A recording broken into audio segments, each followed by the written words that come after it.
I'm going to be your host here. Get on my brother Joe. He'll be helping us out, chiming in a little bit. Really, I just want to be a different type of sports show. I don't necessarily go with the narrative. If I was around when Deflategate happened, filling the airwaves like I am now, it would have been a story that lasted 5 minutes and we would have been done. Hey, did you know that the Patriots got caught with deflated footballs? What happened? Well, they took them away at halftime and made them go at the regular ones. Oh, didn't they go on a tear then? Yeah. So they handicapped themselves and got suspended 4 games. Makes sense. Next problem. We cheated and we sucked. And also, can we quit using the word gate at the end of every goddamn conspiracy? Oh, it's Deflategate, Bountygate. What if the goddamn Watergate was the hotel inn suites? Now where does it go? Oh, now we don't have a name for a conspiracy. We can't call it Hotelgate because Watergate doesn't exist. It's amazing how one little word can change everything. But I'm not just here for right? Any scandal, it's Watergate, Deflategate. What else are there? Bountygate. Yeah, Bountygate. And was anyone surprised by that one though? Hey, there's an NFL team that paid its defenders to go hit people and hurt them. Isn't that just their job? You're being paid to stop the guy with the ball. If you don't want to have to stop him that much, hurting him would help. Okay, so I don't have a cough button, so you will hear me drinking if I'm eating, chewing. But the Beare Corner. The Beare Corner, it gets its name because I have a corner here that is dedicated to my Chicago Bears. And I say mine because, like every other Bear maniac out there, I put myself through hell struggling to watch their games, game after game after game after game after game. I saw a thing about the NFL owners, 100 years of football for Virginia Hallis, and man, only like 40 of them's been good. My life's alright. 33. I'm almost to that 40 years of a bad team, but we have 6 years in there. Oh, Joe, I believe you understand this. You're a Vikings fan, aren't you? Oh, it's pathetic too in this country because, man, you can get divorced 5 or 6 times. You know, you could kill someone and you will be socially accepted more than someone who switches football allegiances. You can't switch teams. That's un-American. Well,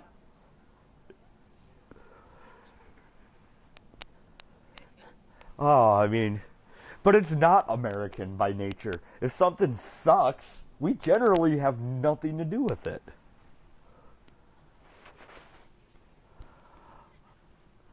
All right. So I don't know where to start with this because I really just don't know where to start with this. I said I'm a Bears fan. So as you can understand, there is a lot of struggle in this season.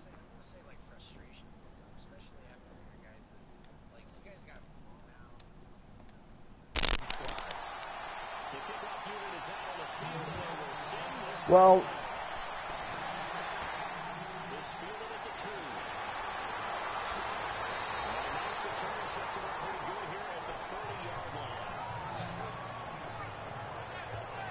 but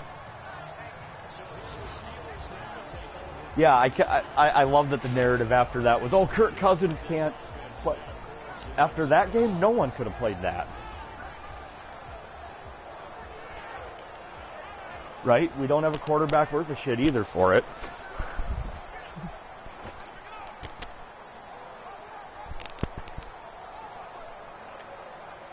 Yeah, but when the Raiders have a better work ethic, you know you're not going somewhere. They showed up there on Tuesday, I believe, didn't? Yeah.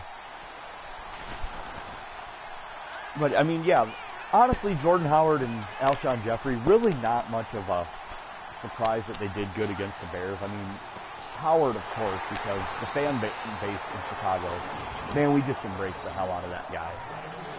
He had his coming out party on Monday Night Football against the Vikings, and then he had his nationwide coming out party on a snowy game against Colin Kaepernick's 49ers, where, by the way, I'm not going to give you my opinion on that side.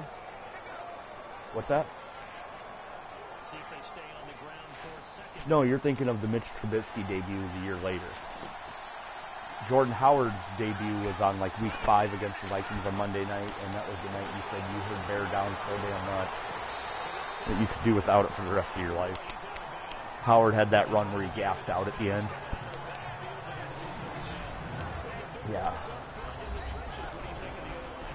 No, against you guys on Monday night. Like, he had a 42-yard run, like the last 5 yards for your whole defense catching him. Like, he just shoots out like a rocket. It's like, all right. Oh, fuck. Oh, shit. I never had a run like this in Indiana. Never had a line.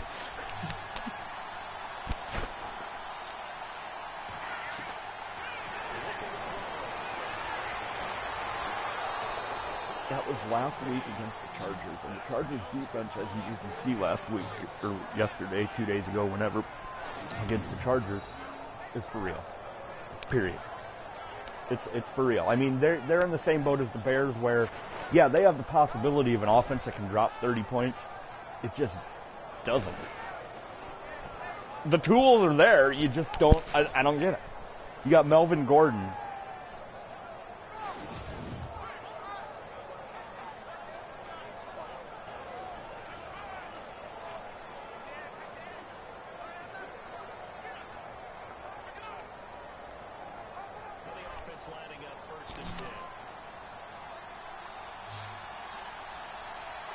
Oh, if you have a timeout, two running backs that, I mean,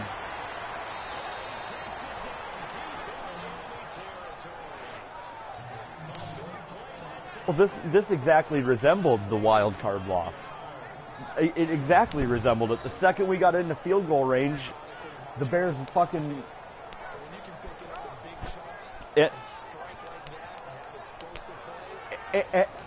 And just like Matt Nagy, you know, Mike Zimmer's balls decided to fall off once they were in field goal range. You know, it's like, come on, guys. It's the NFL. You've got to be aggressive. You have to be aggressive. Anything less, well, to quote right guard, would be uncivilized. But it's frustrating. Like, and again, because we are wasting a Super Bowl worthy defense. Oh, you know, look at the yardage they're giving up the past few weeks. Yeah. You try stopping a team when you're on the field for 58 minutes of a 60-minute game. Oh, it wasn't that bad. Hey, they got 9 yards in the first half.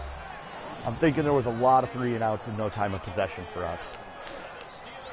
Oh, you didn't watch the game? What are you, like, a Fairweather fan? No, I'm called a consumer. In capitalist America, I speak with my dollar. I don't watch the Bears because they don't expect. They don't put a product on the field worth paying for. That said, I'm not saying the team's not trying. I'm speaking with my dollar here. That's why I don't buy Madden. And everyone that buys Madden, dude, that's a whole episode for another day, but oh, yeah, it's worse than last year, or it's better than last year, but, you know, oh, did you buy it? Yeah? Oh, you're not too bright, are you? What do you mean? Well, you see, you keep bitching about it, how it sucks, but then you keep buying it. So they have no intent of changing it. And you got to be different. You got to push back. I'm sorry. Again, I don't always agree with the narrative. One narrative.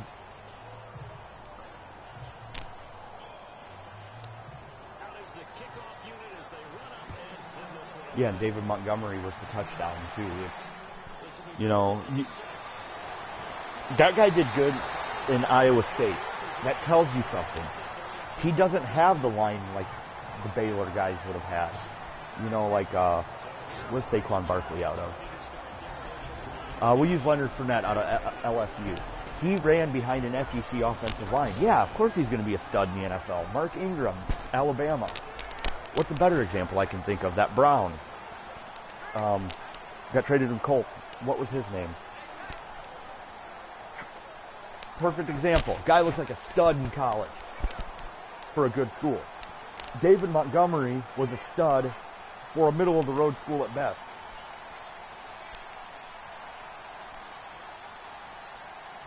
We'll see how that goes. That's another subject for another day. There is NFL leagues competing against the NFL. To go back to this thing where I don't want to put the same narrative as everyone else. NFL Films video.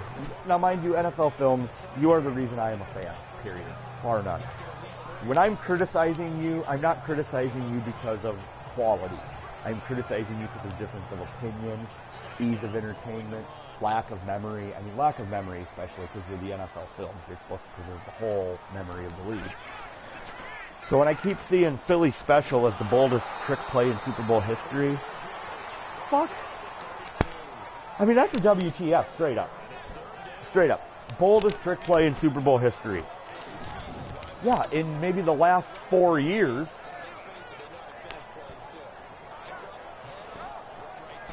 Oh, God. And we're not going to go with the Bill Cowher and the Sean Payton kicking off at halftime to start. That's bold. But it's a kick. It's not a trick.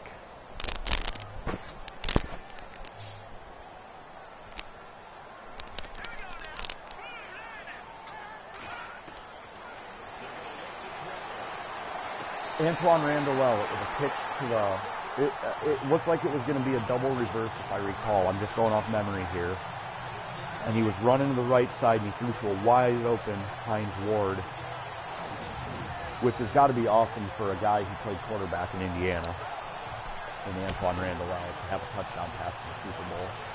We also got to see in that Super Bowl the Super Bowl's longest run from scrimmage,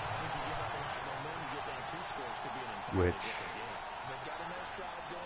Did Deshaun Foster have that before him, or did Marcus Allen still have it?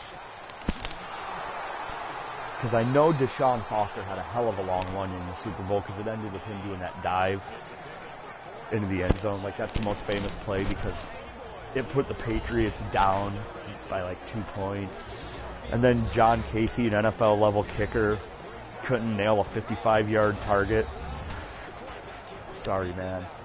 You don't deserve sympathy at this point. It's 55 and a half fucking yards wide, and you missed it. You missed it. How do you miss the football field? Okay, I get an air ball in basketball, but it's not a full court air ball. All right? There's no excuse for a 55 and a half. A legal procedure is not a penalty that should happen outside of a weather game where the kicker slides on his ass. Or a straight-up kicker. I can get a fucking toe kicker kicks him out of bounds. The sweet spot of the ball is smaller than the fucking kicker's foot. Oh, God. 55 and a half. Yeah, John Casey, I'm sorry. Scott Norwood. Scott Norwood fucked up way less than you did, man. Scott Norwood only missed by 6 inches, but his target was, what's the distance to the hash? 5 yards? Something like that, the field goal. I don't know how wide the goalpost is. But he only missed it by, like, this much. Yeah, yeah, I mean, his target's smaller and he barely missed. You have the whole field and missed. It's like pointing a paintball gun at a barn point blank and getting yourself in the eye. I mean, that's some talent, John. Man, I mean, that's Mike Vanderjack worthy. And don't think I'm forgetting about you, Cody Parkey. I am a Bears fan. And the fact that you missed, that don't bother me. The fact that you never played or practiced in Soldier Field to try to get the wind down, okay, that bothers me, but that don't bother me. The fact that you went on the Today Show to get sympathy for America for fucking up at your job when you're in the entertainment industry and are lucky as hell to have the job because it's a privilege, that other people don't get. And let's be real, you're a kicker. The only minorities that are in here sound like to me, you're not getting a lot of Watsons in the minority department over there. Actually, when is the last time we saw a black kicker? Anyway, point missing here is you are a kicker in the NFL. Marquette King, yeah, I don't know where he's at. Reggie Roby's from here in Waterloo. And I'm not really trying to go with a racial joke there. That's just more a racial observation. I don't see a lot of black kickers. I see more Latino kickers than I do anything. I don't even know where the Grammaticas were from. He had both of them. Then my favorite kicker of all time is Sebastian Janikowski, because only him and Sonny Jurgensen can get away with the businessman bolts. I mean, him and Sonny Jurgensen could have fought for best body in the NFL.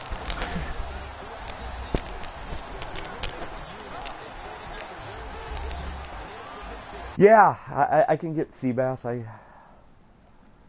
get that one. Well, yeah. And go figure, it's an Italian. Hey, Adam, you're a pretty good kicker, weren't you? I don't know. How was your career? Oh, it's all right. A little bit of this, a little bit of that, Don't worry about it.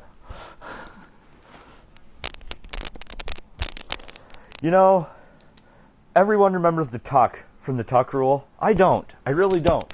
When I think of that game, I think of a 50-yard fucking kick in the snow. I can't even see 50 yards in the snow. And he kicked, right? And you ever play with a football outside when it's like, what was it out there? Cold? It's like a rock. I mean, there's no rubber to it anymore. Dunk. And he kicked that, man.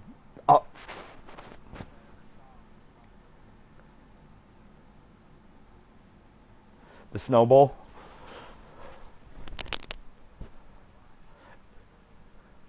And doesn't LaShawn McCoy have 2 walk-off touchdowns in those when he was an Eagle too?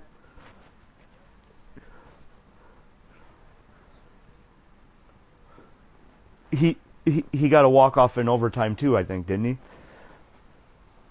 Or did he lead it to a field goal? Because I think it was an extra point or a touchdown. I don't know. But LaShawn McCoy was the big player in that game. I remember that. Because the Bills game, he got a touchdown. Fucking looks like he was doing knee-high running. It's like Roger Craig came alive for one play. Man, there's an underrated player right there. Roger Craig.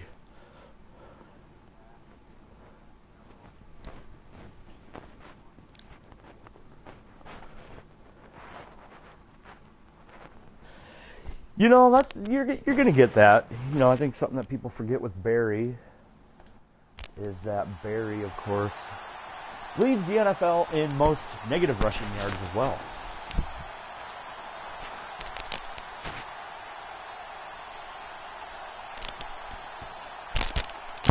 I don't know the number for that, but I do know that he was he was a realistic season away from breaking Walter's record.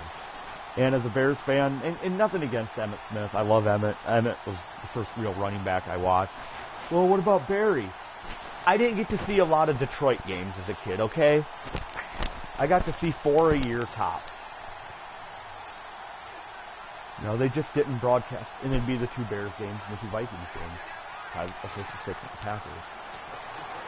So, yeah, you get the Lions in that aspect, but not like you did the Cowboys. I mean, the Cowboys, you knew they were playing. You knew they were playing because it was Pat Summerall and John Madden. It was the game of the week. Cowboys versus whoever they were playing.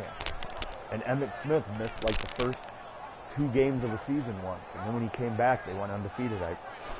I could be remembering it terribly wrong. I don't care. My memory. Not fact. And my memory can be pretty cloudy at some point. If I've offended you at any point, well, that's your problem. Not really sorry. It's not my fault your mind can't be open enough to accept spoken word. But yeah, let's go back to that boldest trick play in the Super Bowl, the Philly special. You know, we got away from this. I can't go there. I can't. I think you had a good one earlier with the Lawrence McCutcheon to Ron Smith in Super Bowl 14. Yeah, absolutely great, man. Perfect halfback option.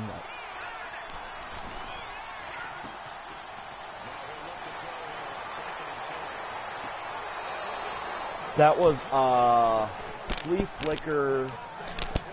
No, you're right. It was a fullback option, though. Tony Dorsett would have been the halfback, wouldn't he? And that makes Robert Newhouse the fullback. I think they still had two, though. They had Preston Pearson, who was their third down back. And he's probably the most underrated third down back in history because when he came on the field, you knew the ball was going to him. And it still got there, and he still got past the chains. I mean, I'm sorry.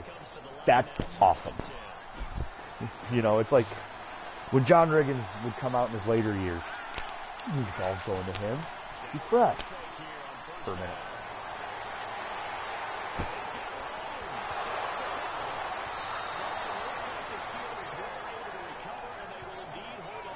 Oh, Elway, yes. That was the quickest touchdown in Super Bowl history, I believe, until he broke it the next year.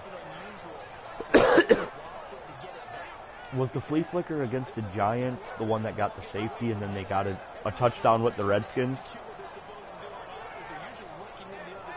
And then the safety was a flea flicker fail in the end zone, I think, against the Giants. We could both be wrong, but I think you're right. I think it's the Redskin game.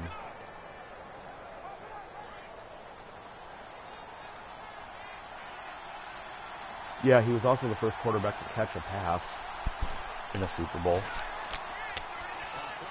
Which, honestly, I bet the Bears, I don't remember if Walter threw the ball in Super Bowl 20. I know they had the Fridge do a halfback option, and he tucked it and picked the sack because his two targets were covered. Fridge has better vision than Mitch Trubisky. Mitch, I'm sorry. I want you to do good. You're an awesome dude. You really are. But you're not Bear material, man. I'm sorry. You know, oh, what does this fat guy in his living room know? Oh, yeah, shit. Same as any NFL person. You know, even if you played in the NFL, that doesn't mean you know the NFL. Look at Matt Millen. I'll bet you I could do as good of a job.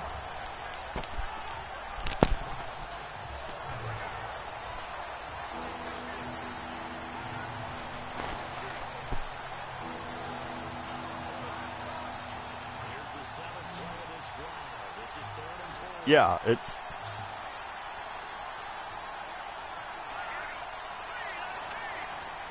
I can't put that one on the quarterback. That is a coaching fail just as much, though.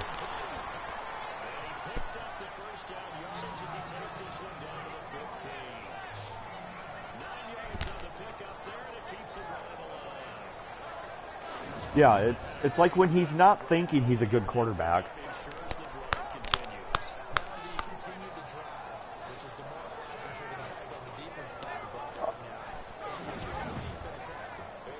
Every team that does that, I can't think of a positive result. Even if it's... Well, now that it happened to the Bears in exactly the same fashion, I can tell you this, Joe. When we were watching that game, when you guys took a knee, I thought the exact same thing I did in my game. You guys just fucking lost your game right here. It's not the missed kick that's going to lose it. It's you're stopping the attack. You know, I honestly am surprised Seattle didn't block it. You knew it wasn't going to go good because of the passive. And I didn't want it to not go good.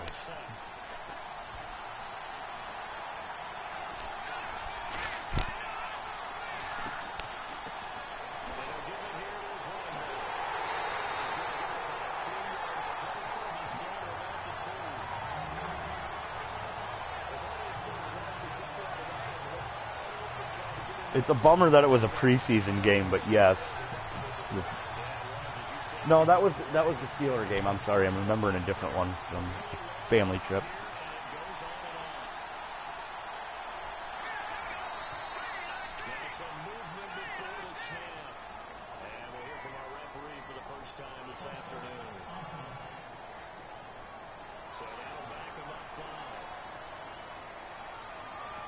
Which, by the way, to today's pussies in...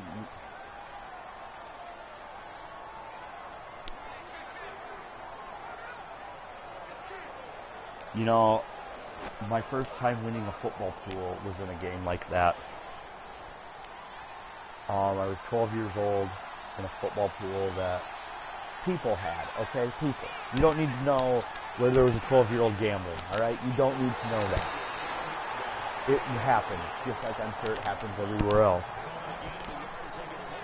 Well, I guess in some parts of the world, the 12-year-old might be what's getting gambled on, or gambled for.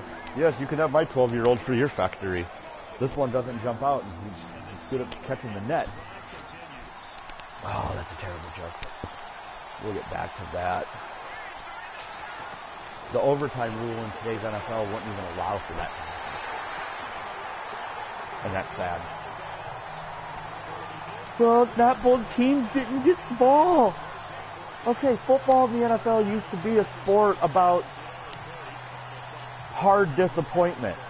Oh, we didn't get the ball. Well, your defense sucks then. You know, remember, you didn't win the game. You were in overtime. You were just as equally inept as they were in closing the game out.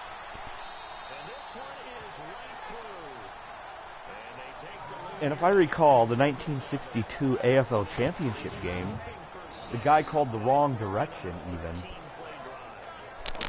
And they still ended up winning the game. Because, why? The defense bailed them out.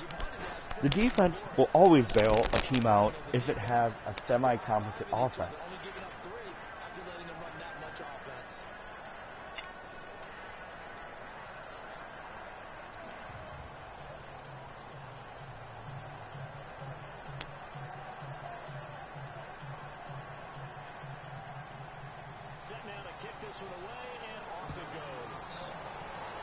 That was a hell of a good game. That was a Steeler football game. You didn't know who the quarterback was, and all of the running backs contributed.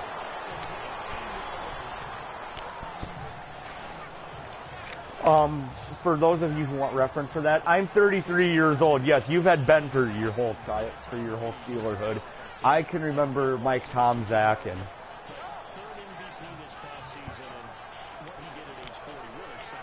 Cordell Stewart. You would have remembered Maddox more than Stewart.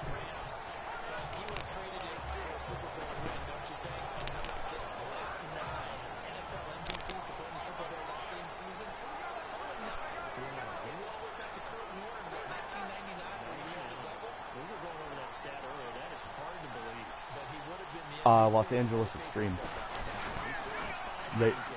Yeah, because they won the big game, and he got the MVP.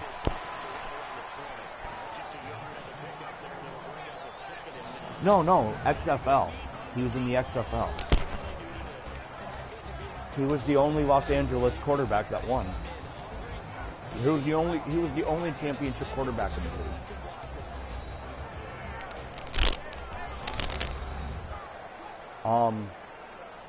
I couldn't tell you what team he played on in arena football. I know Matt Nagy was part of the Grand... No.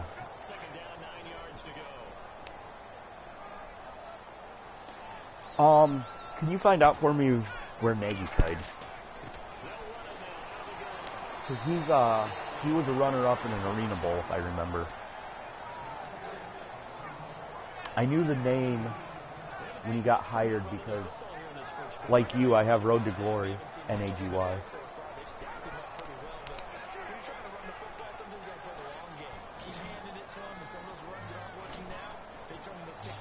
I want to say he played for Nashville, like the Cats. No, he was Georgia Force. He was on the Georgia Force when they... But that's not the team he lost with. I want to say he was our fucking Saber Cat.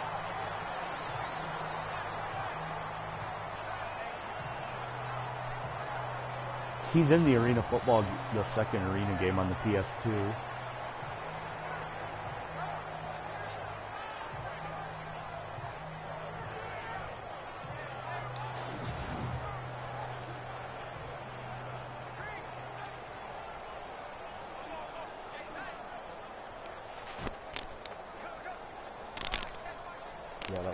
this barnstorm is.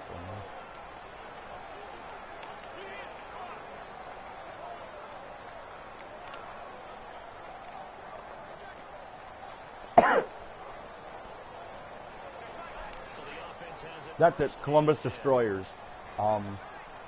Yeah, he lost the championship with the Destroyers, I think.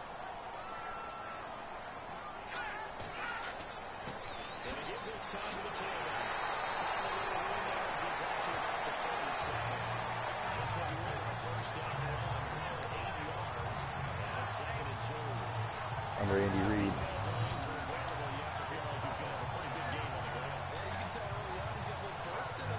He got promoted to offensive coordinator when the Chiefs offensive coordinator left in the offseason.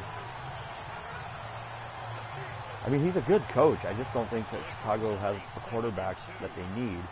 Typically, in a West Coast-based offense, you don't want a mobile quarterback. You can use a mobile quarterback, a la Steve Young, Joe Montana, but you want a guy who can move around in the backfield, a la Brett Favre, Fran Tarkenton. The best West Coast quarterback I've seen in my lifetime, Russell Wilson. I can't say enough for how awesome that guy is to watch. I hate when we play him because I want us to win, but I don't want to see him get hurt because I love watching awesome quarterbacks. Patrick Mahomes, I hope your knee gets better, man. I don't wish ill upon any of you guys, but I will criticize and make fun of.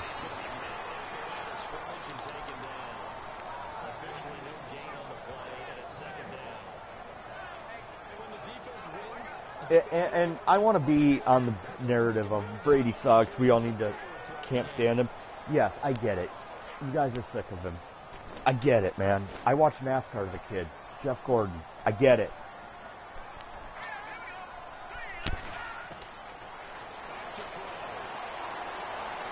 Oh, I can see that. I mean, he's in my top 5.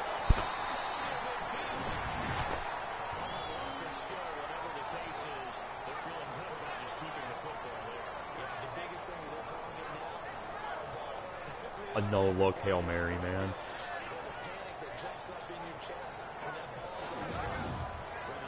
Oh, you want to talk about a few catches in a jersey, man. Iowa Hawkeyes, Capital One Bowl. Whoever Drew Tate threw that ball to, I can't think of the guy's name. And, I'm sorry, Mr. Hawkeye, who caught the winning touchdown. But that was your only collegiate reception. And that's awesome. That's awesome. So, Dad, did you play college football? Yeah, I only caught one pass. Yeah, which one? This one. Helped Iowa win the biggest bowl game in their history at that point. No, they won a Rose Bowl. Yeah, shut up. We didn't matter in the 40s. College football would have been so small then. Football would have been so small it wouldn't even matter. Baseball was king then. Sorry. Rose Bowl didn't matter.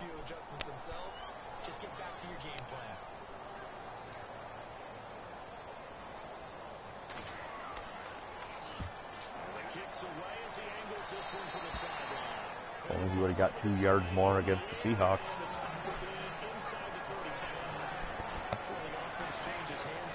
You know, I'm not necessarily a Cowboys fan, but that one hurt to watch because it was Bill Parcells you were pulling for, man, not the Cowboys. You know, I don't know if you had any interest in that game, but we kind of knew it was the Tuna's last game, and we wanted him to win it, man. We wanted him to get at least one more playoff win. Is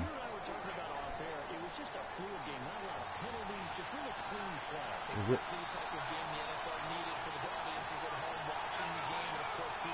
Yeah, I got to go to an NFL game. Chicago Bears had 3 fucking drives within the 6-yard line. And like our week 3 performance, or week 4, or whenever the fuck it was, because it doesn't matter, the losses blur. I'm sorry, they blur. We got less than 9 points because we went for it on 4th like twice. But I don't recall one running play being called. Less than 3 yards to go. Sell out, man. Bring the fucking wing tee back. Push the line out of the way. On a goal line, the wing tee, I think, could work. I don't know. I gonna have everything wrapped up here in about 5 minutes, so this has been an alright first episode. I'll have a better idea on what to do next.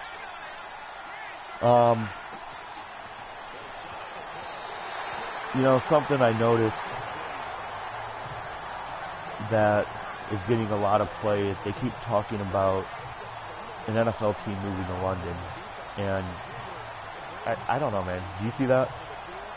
I can't see which one it would be.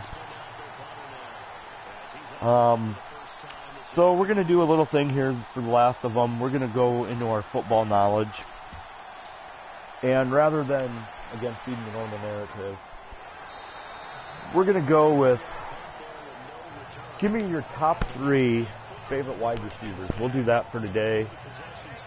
But in this rule, we can't pick the number 1 guy at the position, period. So if we do running back,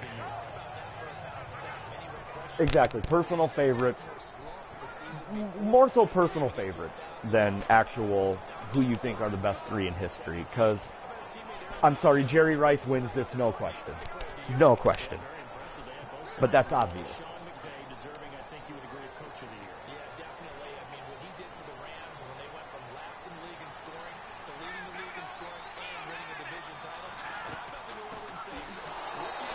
Right on, I mean, you got that. Then, outside of Moss, who do you like? We'll do top 3. At this time and moment, because it will change. They all do.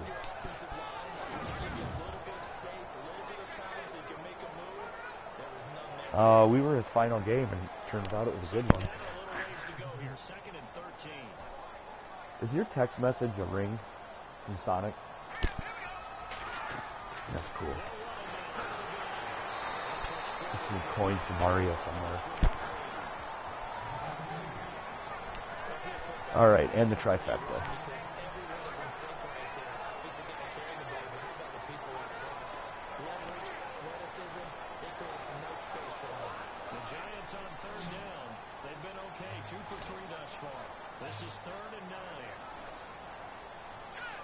Yeah, it hurt watching him lose Thursday night. I wanted him to get a Super Bowl so bad. My top 3, I'm going to be dusting off the old playbook here, the old history book. My number 1 favorite wide receiver, honestly,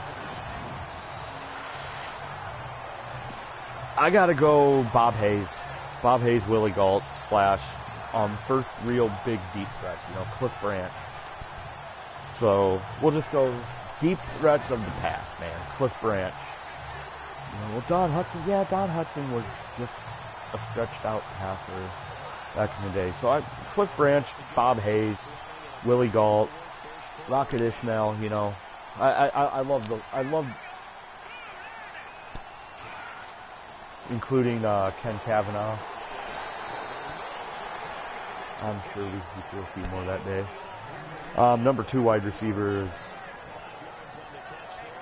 Oh man, that's a tough one because we just named a chunk of them. I gotta put Randy Moss in there. We're not saying we can't have the same one, but that Cowboy Thanksgiving game, I'll never forget.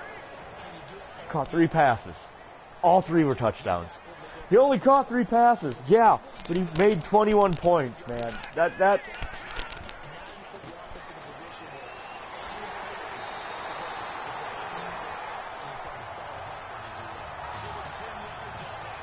Well, and from a Packers fan that with a friend of a family friend who's a Packers fan, said that their buses have a tendency, the fans moon the other team. It's kind of a thing. So Moss is doing kind of an off-the-book tradition. Meanwhile, you got Joe Buck. Oh, this is reprehensible. It's disgusting. Yeah, eat shit, guy. It's not that bad. The afro was more offensive than the fake moon. My number 2 wide receiver, I gotta put Lynn Swann, John Stallworth tie, because, man, name me a better fourth quarter wide receiver than those 2. Jordy's just one of the best slot wide receivers I think I've ever seen. Him and Ed McCaffrey, same number coincidentally.